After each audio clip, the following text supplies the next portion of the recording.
వాడండి, ఆరోగ్యాన్ని కాపాడుకోండి, నీటి నిల్వను చూసుకోండి.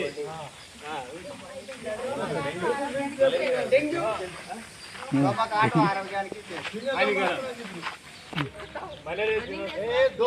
ఆరోగ్యానికి చేటు, ఇంటిని పరిశుభ్రంగా ఉంచుకోవాలి. కట్ చేసుకోవాలి, వెనుక కొండ ఉంది బాబు అలా పడే.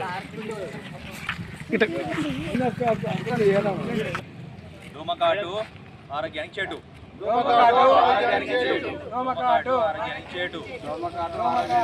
దోమలను నివారించండి. ఇంటిని పరిశుభ్రంగా ఉంచుకోవాలి, నీటి నిల్వ ఉంచుకోకూడదు.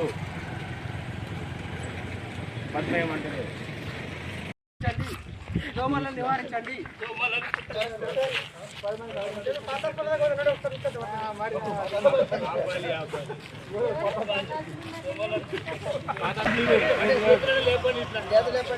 దోమకాటు ఆరోగ్యానికి చేటు.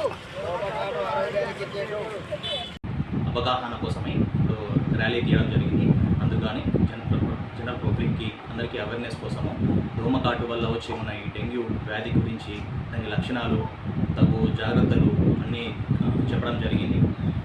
ఇది చిన్నపిల్లల నుంచి ముసలి వాళ్ళ వరకు ఎవరైనా అఫెక్ట్ అయ్యే ఛాన్స్ ఉంటుంది. అందుకని మనం తగు జాగ్రత్తలు తీసుకొని దోమకాటుని ప్రివెంట్ చేసే విధంగా మనం తగు జాగ్రత్తలు తీసుకోవాలి.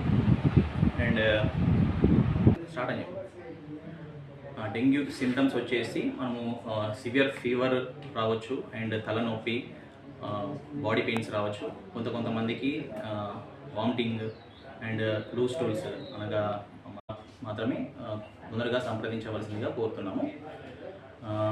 దోమకాటుని ప్రివెంట్ చేయడానికి తగు జాగ్రత్తలు తీసుకోవాలి. ఎలా అంటే ఫుల్ స్లీవ్స్ వేసుకోవడము, మచ్చర్దాన్ వాడడము, కొన్ని ఆయిల్ బాల్స్ యూజ్ చేయడము, అండ్ వేపాకు పొగ వేస్తే కూడా మనకి దోమలు నివారించడం జరుగుతుంది. స్టాగ్నెంట్ వాటర్ లేకుండా చూసుకోండి. ఇంటి పరిసరాలు కూడా పరిశుభ్రంగా ఉండేలాగా చూసుకుంటే సరిపోతుంది. అండ్ తగు జాగ్రత్తలు తీసుకోవడం వల్ల మన ఆరోగ్యము మేలుపడుతుంది.